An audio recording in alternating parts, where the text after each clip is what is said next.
Aujourd'hui, la bibliothèque est une des plus importantes bibliothèques spécialisées en océanographie en Europe et compte plus de 12 000 ouvrages, plus de 1000 ouvrages anciens du XVIIe, XVIIIe et XIXe siècle. Dans cette pièce qui est maintenue à 18 degrés et à 50% d'hygrométrie se trouvent les ouvrages les plus anciens, dont la bibliothèque personnelle du fondateur Henri Lacaze-Duthiers. C'est ici qu'il y a des trésors uniques puisque certains ouvrages ont été numérisés par la Bibliothèque nationale de France, uniques de par leur qualité scientifique ou leur rareté au niveau international. Donc le plus vieil ouvrage date de 1630, c'est l'histoire naturelle du corail. Et en 1630, les iconographies étaient rares. Donc on ne trouve qu'un seul dessin d'une branche de corail assez naïve.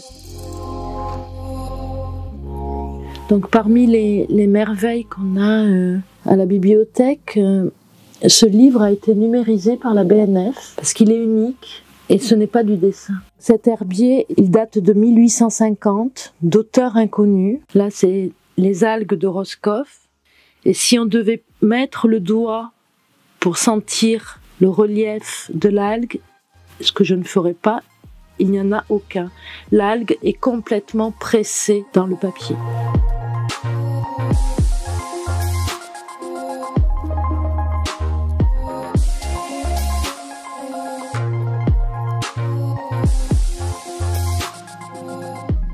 Donc ici, c'est pas la caverne d'Ali Baba, mais presque. Donc c'est le fonds d'archives historiques, c'est-à-dire le lieu où on a réuni tous les objets qui peuvent être un témoignage de l'histoire du laboratoire depuis 1882. C'est-à-dire qu'il y a les instruments scientifiques anciens, que ce soit microscope, balance, sextant, instruments de navigation.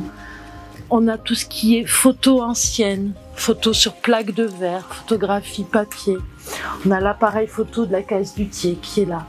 On a les tableaux de bord de tous les bateaux. On a les livres d'accueil qui sont des traces, des passages d'éminents scientifiques qui sont venus au labo. On a de l'art et de la science avec les tableaux d'Édouard Chaton qui sont des tableaux de cours en biologie faits à la craie dans les années 30 et qui sont encore intacts et qui ont été utilisés pour la première exposition La Recherche en 2016 qui est sur le front de mer.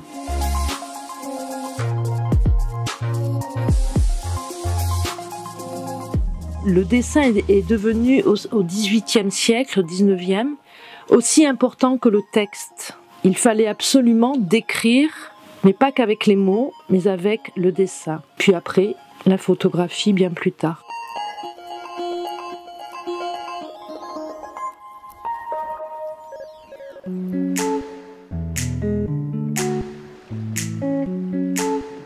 L'Observatoire océanologique de Banyuls est une composante de Sorbonne Université. C'est-à-dire qu'en fait, on est une partie de ce qui est la première université de France. À ce titre, on a une mission de formation et on accueille tous les ans des centaines d'étudiants. Alors beaucoup d'étudiants de Sorbonne Université qui sont dans des cursus liés aux sciences marines. On accueille aussi des étudiants qui viennent d'un peu partout en Europe, qui viennent souvent avec leurs encadrants. En plus de ça, nous, à Banyuls, on a développé un peu spécifiquement ce qu'on va appeler des enseignements innovants. Il se trouve que les outils numériques, et notamment des plateformes d'enseignement en ligne, permettent de faire des tas de choses qui sont très intéressantes au point de vue pédagogique. Alors, on a commencé à faire ça à travers un projet qui s'appelait eMarine Lab.